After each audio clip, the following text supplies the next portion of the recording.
So, who's going to ask the first question?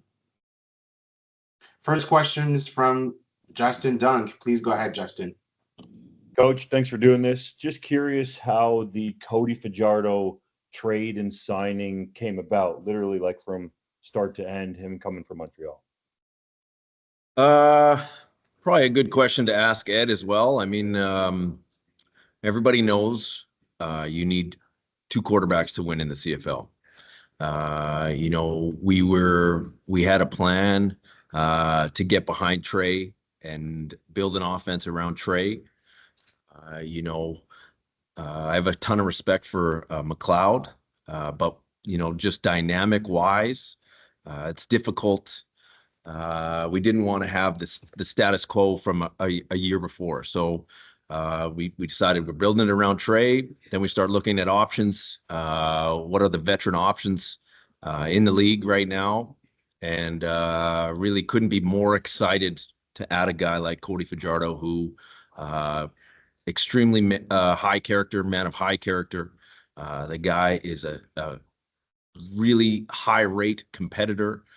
He's been successful, MOP of the Grey Cup 2 years prior, played in a similar offense that Jordan's going to run, and just has that veteran experience that is going to help push Trey, is going to support Trey, but also is a very good football player. So couldn't be more happy to add a man like Cody to our group, and I'm excited to see where it goes.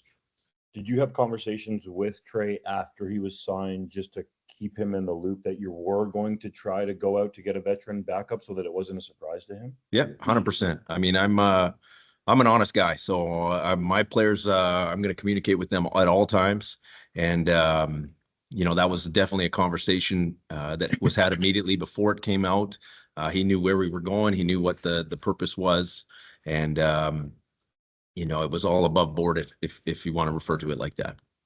Right on. Do you expect Gino Lewis to be his top target, currently a pending free agent and back with the Elks? Those talks are ongoing right now. Ed and I met last night in depth, just really getting into the roster a little bit. And Gino, he's a special player. He also has a super high price tag. I mean, that's common knowledge. So I mean, we're gonna have to figure all the details of that out. He did have success with Trey last year. His that touchdown streak, all those things. So we're just gonna have to see how that plays out. Thanks, Coach. Thank you. Thank you, Justin. The next question is from Frank Stanici. Please go ahead, Frank. Hey, Coach. Well, I had a chance to see at the Grey Cup with Calgary. There's been a lot that's happened. You've been up for other jobs. What made this one really important to be a part of? Well, I didn't have a job, so that made it important. But I'd interviewed in Edmonton before. I have connections to that city. My wife has connections to that city. Just looking at the outside in, I said it in another interview at one time. I really felt like the universe did align with this job. When you've got new ownership, a new president in Chris Morris, a new general manager in Ed Hervey, and then myself, and we are all vertically aligned on what we feel like winning football should be, and what a winning program should look and act like on a day-to-day basis. And that's a really special thing, and it doesn't happen all that often. So I felt like the pieces really did come together. When I was going through the interview process, it was very apparent really early in that process that it could be a tremendous fit, and it's just really it's an exciting opportunity. I mean, if you look at the roster that Edmonton had, there's some really good players that are in that building, and that was another part of it that was super exciting. We're not starting from scratch, I just can't wait to get after it. Thanks for doing this. Thank you. Thank you, Frank. Next question is from Dan Ralph. Please go ahead, Dan. Yep. Good morning, Mark. How odd or how different is it for you to be wearing that jacket, given where you were 20 years prior? Well, look at it. It's a sweet fit. I can tell you that right now. I was my first football team I ever played on was green and gold. played it for LCI in Lethbridge. We were green and gold. I played for the Bears. We were green and gold. So really, it didn't. I remember it felt strange when I first put on red and white. So I mean, getting back into this, it felt natural for me. It wasn't like I was in a foreign place. Like I just mentioned, it's just such an exciting opportunity. The things that we feel like we can build there, and being aligned as an organization is critical. And it's an exciting opportunity. And I'm going to rep. I get on Dan, our equipment guy, every time I see someone wearing some nice swag. I'm like, Dan, we need that. We need that. So I'm going to keep repping it, and I think it looks pretty good. And if I may follow, how different is it being the administrator as opposed to being a position coach? Well, I was a special teams coordinator and an assistant head coach, so I was doing I was in front of the team. You know what I mean? So I'm speaking to every position group. The only two guys that speak to the whole team are the head coach and the special teams guy. So I was comfortable in that role. As far as messaging and stuff, that's what I had been doing. I feel like one of my best friends asked me, it's like, what's the first month been like on the job? And I'm like, I said, I feel like I'm the same guy. I'm just, people are coming to me as the final, is that okay? And I'm like, yeah, it is. But, I'm doing the same things that I normally would do. I'm being the same person in the building. I'm bringing energy into that building. And it just, now I'm calling shots. I guess that's the difference with it. But, it's an exciting thing. And, you can really feel the energy in Commonwealth Stadium, and you could feel it in Edmonton as well. I think the community feels that we are changing what the culture was, and we are changing what the vibe was around that football team. And that's an exciting thing to be a part of and to get behind. And last question, if I may. This was a long time coming. Did you ever think it might not come? Yeah, I mean, I didn't really think about that. Like, I mean, in coaching, you're really year to year anyways. You're judged on performance. Hopefully you can bring more value to that, and your reputation, and you're doing more than just being judged on wins and losses. That's what you're trying to bring every day. Going through that process 6 times, sometimes I felt like I was a fit somewhere else, but the jobs are so hard to get, the top jobs. You have to be literally exactly what that general manager or that owner or whatever is looking for. And, just sometimes it's not going to be the fit. Even if doesn't mean you're a bad coach. It means that, every time I went through that process and didn't get it, I went through a period of self-reflection where it's like, what can I do better? How can I evolve this? How can I change my approach the next time if I were to get another interview opportunity? So a forced, a self-reflection where you're trying to evolve your stuff. And that's how you stay successful anyways. You got to continue to evolve. I always say, longevity, if you want longevity, you have to evolve. It's evolution, not revolution. You can't just keep doing the same thing over and over. And, if I look back at my career, it's something that I'm proud of, is that I did evolve year to year. Thank you so much. Thank you. Thank you, Dan. Next question is from Jeff Hamilton. Please go ahead, Jeff. It's a good question to put into this one to you, Mark. Thanks for doing this, by the way.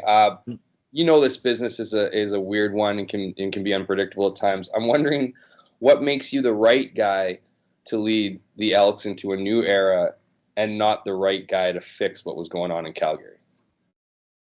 Well, you have to ask the people that made the decision in Calgary. I mean, that's out of my control, but I can tell you that I'm going to fucking bring it in Edmonton. I can tell you that right now. So you can print that as well. I mean, the thing that I'm most proud of, and I did get emotional in my presentation about, is the wave of support that I received from players past and present. And, that was like an organic thing that happened. And it just really reinforced to me that, I did things the right way. The connections that I made over those years were real. And, it reinforces to yourself. I always said if I ever could get this opportunity, I was never going to look back. And that's how I feel about it. Not to stoke the flames, but did you feel like a fall guy in Calgary then, just based on that reaction? I mean, I don't know. You feel a lot of things after 20 years is 20 years. You know, you got roots in the city, and you understand it's professional sport. And I understood I was not the norm. I was not the norm being in one place for 20 years. But you feel a lot of things. But I also felt that I'm an optimist, and I felt that you know, one door closes, another window opens. You know, I felt like there was good things that were going to come from that change, and I just had to find them, and I think I have. Just last one for me. Let's move on to your new team here, Edmonton. With obviously Trey Ford was a big question mark for the last couple different off seasons, wondering where he stood. He seems like he's got that vote of confidence, obviously now in Edmonton. The one thing, if the knock, if you will, against him, I think some of the people who were reluctant to put him in that number one job was because he was new to this game, because he was still learning how to command a huddle, right? Like he wasn't breaking huddles with gusto and coaching his receivers like you see a lot of veteran pivots. And I'm wondering how much of that needs to be taught, how much of that can be taught, if that's something that you're aware of with Trey and his evolution as a quarterback, and how much confidence you have in him being your number one guy this year. Well, I'm 100% confident in him being the number one guy. I mean, I wasn't there for those years. I think every player that comes into the league has to grow. I mean, quarterback is the most important position on the field, but every position, every rookie that comes into the CFL or into professional sports has to develop and has to continue to develop. And there are things that he's can still work on and is going to work on. And that's why, I'm so excited for him to work with Jordan Maximic, our offensive coordinator, who has developed multiple different style of elite quarterbacks. So, does he have things that he needs to work on? For sure, but we all do. And I think, part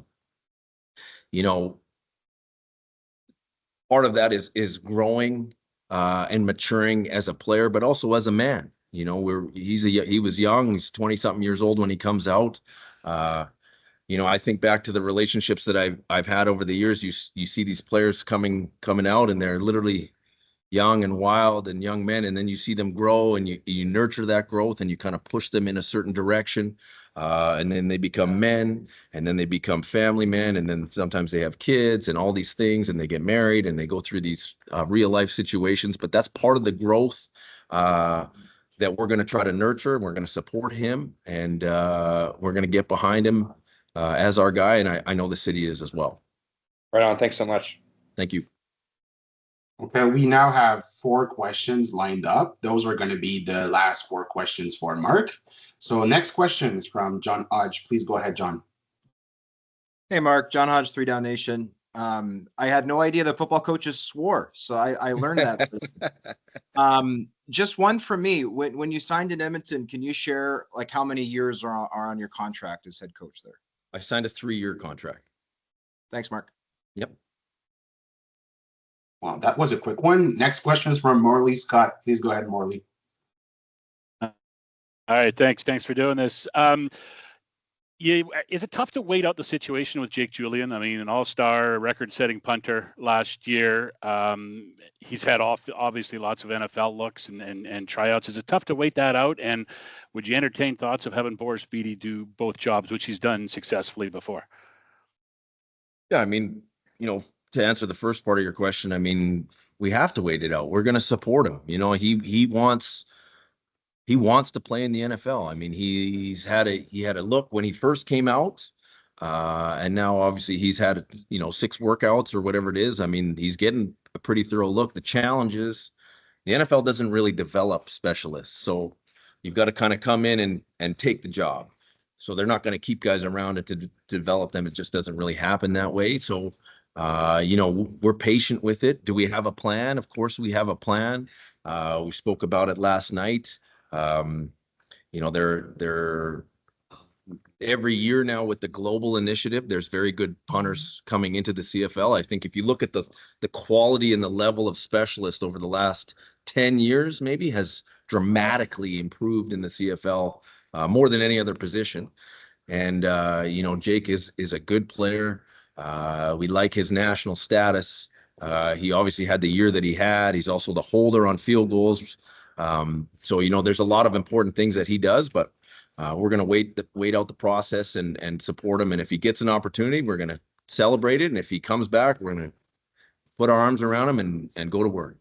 You know, to answer your question on Boris is very talented. I think Boris probably has the biggest leg in the CFL. I know he has the biggest leg in the CFL, playing against him for all these years. You know, he's a guy that could do both. We also have signed a couple other kickers as well coming to camp. So, I mean, you know, we're just going to have to let that situation play out. Thank you. Thank you. Thank you, Morley. Next question is from JC Abbott. Please go ahead, JC. Hey, Mark. Good How are to you, hear from JC? you. When it comes to coming into a new organization, Ed touched on this a few weeks ago, but the Elks did not do so well on the CFLPA report card. What do you do as a new head coach to address some of those issues that the players had in the past? I'm glad they didn't do well, because the only way to go up is, or the only direction we can go is up. So, you know, I wasn't there for that. I don't know on a day-to-day basis what was happening in that building. I've heard from players. You know, one of the things I did immediately, JC, when I got hired was started talking to players and finding out what the travel was like, how they liked it, what would they prefer, what did you guys do for meals, how did that work? You know, what did you guys do the year before that? Was that any different? You know, and really, the program in Edmonton is in transition. You know, every department, video, training staff, strength and conditioning, obviously coaching. There's been some changes in the admin side there. So really, the program is in transition. And, you know, I spoke a little bit earlier about vertical alignment from ownership to president to general manager to head coach. When we see things the same way, we can get things done. And that's what's happening right now. And is it a process? 100%. But our fingerprints are going to be all over all facets of that program. It's not just the on-field product that we're talking about, all those other things that go into it. And it's a challenge, and we're excited about it. But Ed and I spoke about it last night that, you know, the process of us transitioning to this program to where we want it to be is going to take some time. But that's what's exciting about it. You know, it's exciting to walk into the building every day and attack a different part of it, but try to get it to meet our vision of what a winning program and what winning football looks like on a day-to-day basis. This may be early to ask this question, but the worst of those grades was the F that the Elks got for training camp last year. How is a Mark Kilam training camp going to be different than one under Chris Jones?